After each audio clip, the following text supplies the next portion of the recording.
Happy birthday to you.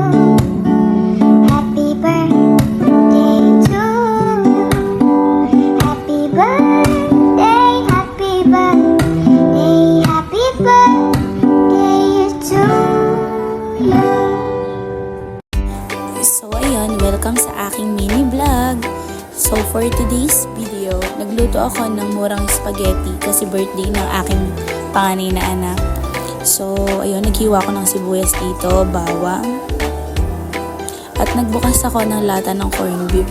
Corned beef lang kasi, alam mo na, mas mura.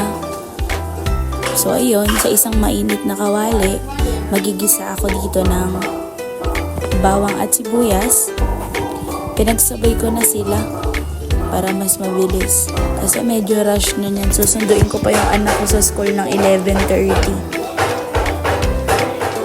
Pagka medyo luto na, lalagay na natin yung hotdog. Tender juicy yung nilagay ko para kahit paano masarap pa din. Mas masarap kasi pag yun yung hotdog na nilagay mo sa spaghetti talaga.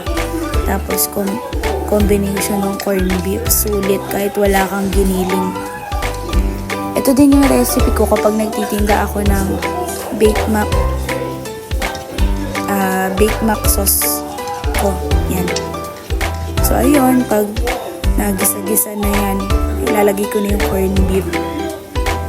Nga pala, naglagay ako dyan ng asin at paminta pero hindi ko na nabanggit kanina. Intayin ko lang siya na medyo maluto. Ayan, halu-haluin. Grabe no, atat na atat ako maghalo dyan. So ayun, pag medyo luto na siya, syempre, ilalagay na natin yung spaghetti sauce dyan. Bali, bumili lang ako ng spaghetti set sa Dali. Yung merong pang 1 kilogram na sauce na kasama at 800 grams na pasta. Dinagdagan ko lang siya nitong maliit na to na pasta sauce na nagkakahalaga ng 37 pesos. Yan. So, para maging madami siya. Actually, nung natapos ko tong lutuin, sobrang dami niya. Hindi namin siya naubos. May natira pa, nakapagbili pa ako sa kapitbahay namin. So, ayun. Naglagay ulit ako dyan, syempre, ng pampalasa. Asin, paminta, etc. Ayun.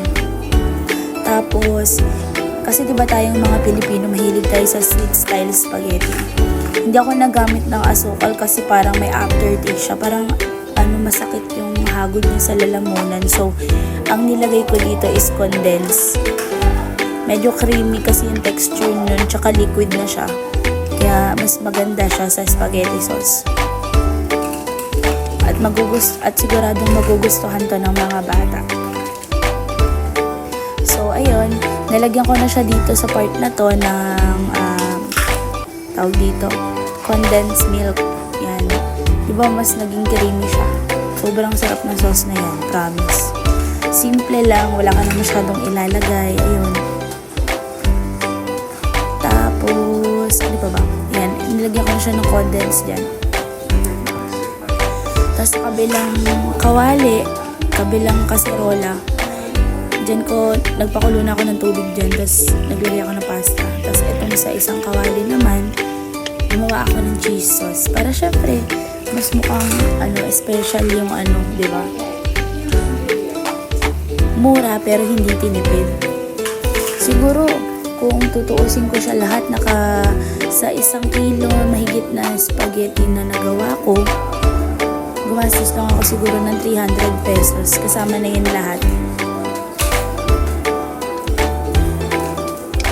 Tapos ayan, ginisa ko naglagay ako ng butter, tapos harina. Nailagyan ko yan ng konting asin, pampalasa.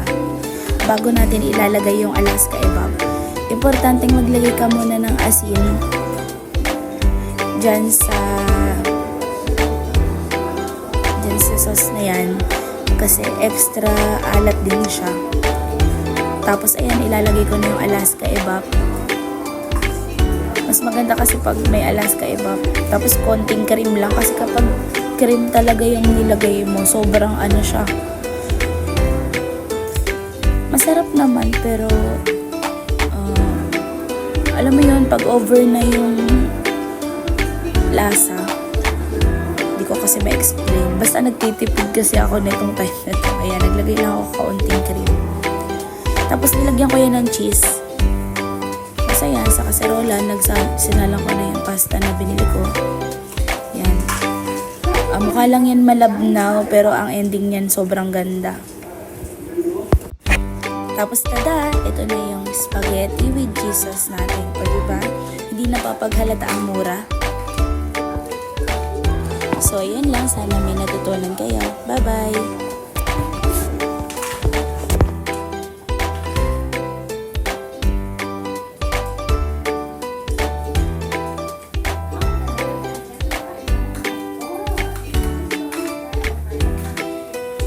Happy birthday to you. Happy birthday to you.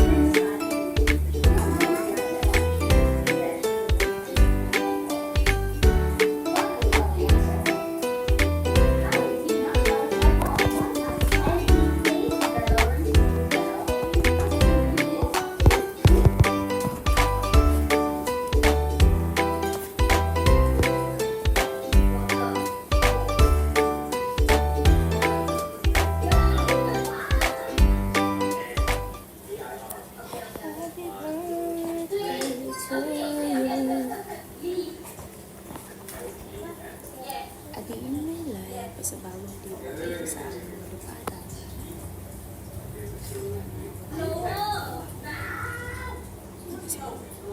Actually, yung asawa ko lang sumikap pa rin magtrabaho as lalabo writer. Malaki rin naman yung kita. Pero hindi siya sapat sa amin sa pang-araw-araw. Sumasapat naman sa amin sa pang-araw-araw. Kaya lang may mga bayaran doon na utang na kailangan namin bunuin. So, kaya gumagawa ako ng paraan para magkaroon ako ng extra. So, for today's video, napag-desisyon ko magtinda ulit ng Big Mac spaghetti. Testing is my boyfriend. It's romantic.